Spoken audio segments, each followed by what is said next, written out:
बोलिए सनातन धर्म की, आज के सत्संग की, भारत माता की, भारत माता की। आज ये धारासर नगरी और धारासर की जमीन, धारासर की धरा अति पवित्र होकर एक स्वर्ग के रूप में है।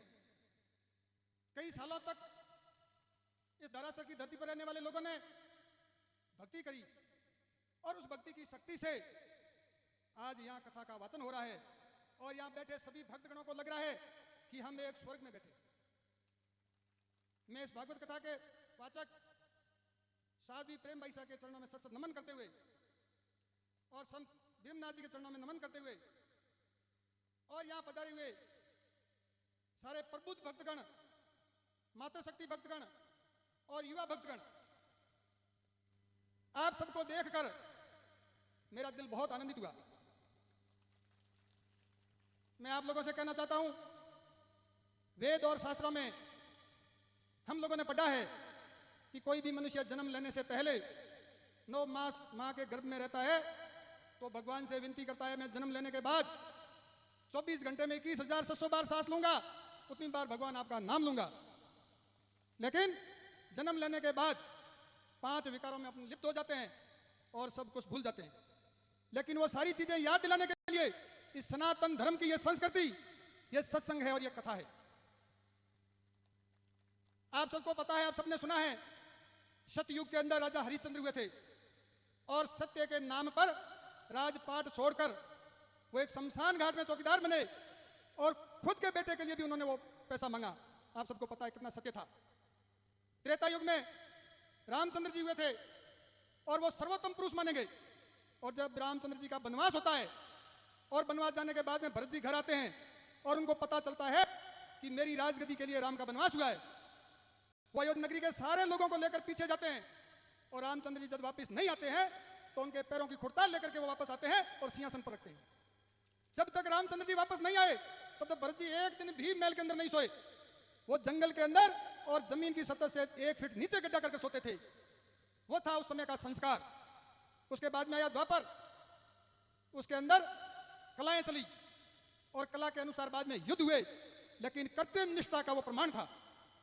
और उसके बाद में कलयुग, कलयुग में धीरे धीरे धर्म क्षीण होने लगा।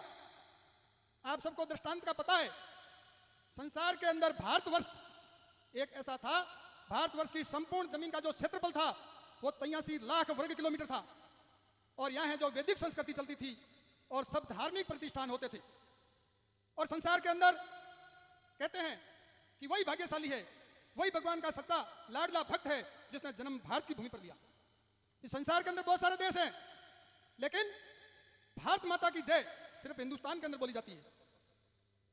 यहां मुगल आए, विदेशी आक्रांताएं बहुत सारे आए और धर्म अपना क्षीण होने लगा। मुगलों के शासन में जब रुस्तम जी अपने धर्म का प्रचार कर रहे थे, विस्तार कर रहे थे, उसमें मुगलों ने उनको पकड़ा और बताया कि आपकी शक्ति हमारे सामने प्रदर्शित करो। उस समय रुस्तम जी ने कहा, हम हमारा जमा लगाते हैं, आप देखते रहना। बहुत बड़ी जगह के अंदर अग्नि लगाई और जमा शुरू हुआ और रुस्तम जी उस अग्नि के अंदर छलांग लगाते हैं और किसी को भी दिखते नहीं है। यह अभी कलयुग की बात है। और वापस बाहर आते हैं, तब हाथ में मतीरा और पूंछे लेके आते हैं। फिर दूसरी बात, राजा के बेटे को लेकर वो उसमें छलांग लगाते हैं और उनकी हालत खराब हो जाती है कि मेरा बेटा पता नहीं क्या होगा, और कुछ समय बाद वापस सुरक्षित लाकर सौंपते हैं। वो थी शक्ति। मैं साधु संतों से कहना चाहता हूं, भगवान ने आपको इस धरती पर भेजा है इस संस्कार को, इस धर्म को जीवित रखने के लिए, और आप ही हमारे लिए भगवान का रूप है। ये हमारी धरती पांडवों की तपोस्थली है। बताते हैं कि एक क्षण के लिए ये पूरा पहाड़ सोने का होता है, लेकिन यहाँ आप जैसे लोगों की कथाएं और सत्संग कम हो गई थी और वर्तमान हालात में पूरा राजस्थान देखने लग गया कि चौटन की स्थिति क्या हो रही है। जब अखबार के अंदर चौटन का नाम आता तो सब चकित हो जाते कि पता नहीं क्या घटना हुई होगी। आत्महत्याएं 1 नहीं 2 नहीं 3 साथ में। और मैं आपको दिल से धन्यवाद देना चाहता हूं कि हम अहो भाग्यशाली है कि आप जैसे साधु संत, और मेरे हिसाब से बिना बुलाए भगवान ने भेजे होंगे, ये हमारा अहो भाग्य है।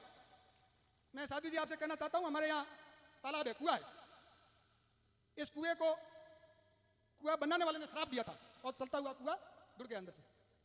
बाद में इसको ठीक किया तो दोबारा और जब है जो देवी के वहां से लाकर के यहाँ ध्वजा बांधी और यहाँ पूजा अर्चना शुरू की, उसके बाद में कभी ये कुआं वापस नहीं बुलाया। और यहाँ हमारा एक गांव वालों सब ने भव्य मंदिर तैयार किया। आध्यात्मिक शक्ति से बढ़कर इस संसार के अंदर कोई शक्ति नहीं है। मैं आप लोगों से कहना चाहता हूं कि अपन मन के अंदर राम का नाम लेते हैं और पक्का भरोसा होता है कि मेरा राम का नाम जो लिया हुआ वो भगवान खुद के खाते में लिखा जाता है। तो आपको ये सोचना है, आप दूसरे विचार अपने मन में लाते हैं, दूसरे विकार आप कभी सोचते हैं, वो भी भगवान के खाते में लिखे जाते हैं। अपना विचार, अपना व्यवहार हमेशा इस प्रकार होना चाहिए कि भगवान हमेशा हमको देख रहे हैं। आप लोगों की जो भक्ति ऐसी सर्दी के अंदर, वास्तव में क्या बताएं। हमारे प्रदेश अध्यक्ष जी आए थे, सतीश जी पूनिया, बाड़मेर में जब उनको मैंने बात करी कि हमारे प्रेम भाई साहब यहाँ कथा कर रहे हैं, उन्होंने उसी समय कहा कि कल अपने को चलना है कथा में। खूब प्रयास किया लेकिन इतने कार्यक्रम थे कि वो पहुंच नहीं पाई। यहाँ थे, मुझे पूछा कितने बजे, मैंने कहा वो तो 4 बजे तक ही चलती है और अब तो 6 बज गए। तो उन्होंने कसम से मुझे कहा कि अब मेरे दर्शन, मैं उनके दर्शन कैसे कर पाऊंगा। फिर हम वहां से चलते चलते मठ में गए, तो मठ में बाप जी ने बात बताई कि मैंने सोचा सुबह प्रदेश अध्यक्ष जी आएंगे, उनके स्वागत के लिए मालाएं मंगवानी थी, मैंने मंगवाई नहीं, और कल मैं स्वागत कैसे करूंगा। सुबह उठते जब जगदीशपुरी जी कहते हैं कि मैं बाहर गया तो 2 मालाएं टंगी हुई मिली, ये जगदीशपुरी जी ने बताया। और जहाँ ही हम नीलसर मठ गए तो साध्वी जी और भीमनाथ जी वहां हाजिर मिले। सतीश जी ने रात में वहां मेरे को बताया कि दिल की जो सच्ची भक्ति होती है तो भगवान चल के आते हैं। आप सभी लोगों को मैं हृदय से, दिल से, आपका बेटा होने के नाते दिल से धन्यवाद देना चाहता हूं कि आप इस ठंड के अंदर सुनने के लिए आए। अभी मैं घर पे गया तो मेरे पिताजी ने कहा कि मैं आज पैदल गया था 5 किलोमीटर कथा सुनने के लिए। मैंने कहा कोई गाड़ी मिल जाती कि नहीं, पैदल सुनने के लिए जाएंगे तो दिल में भाव रहेगा। और मैं भाव से गया और ये चीजें मैं सुन के आया। मैं हमेशा पैदल ही जाऊंगा, ये होता है दिल का भाव। इस सनातन संस्कृति को जीवित रखने के लिए ये कथाएं हैं। और मैं साधु संतों को नमन करते हुए कहना चाहता हूं कि आप हमेशा इस प्रकार हर गांव के अंदर प्रयास करना, और आप ही भगवान है, हमारे लिए सब कुछ आप है। मैंने जो आपका समय लिया उसके लिए माफ करना। बहुत बहुत धन्यवाद। जय हिंद। हरिओम। बहुत बहुत धन्यवाद प्रधान साहब का, बहुत ही कम समय में संपूर्ण सार बताया, दिल का भाव प्रकट किया। जोरदार तालियों से आभार, साधुवाद। आपका पद प्रतिष्ठा मान सम्मान वैभव दिन दुगुना रात सुगुना बढ़े, यही हम भगवान से प्रार्थना करते हैं। बोले भागवत महापुराण की, बोले वस्ती नगर की।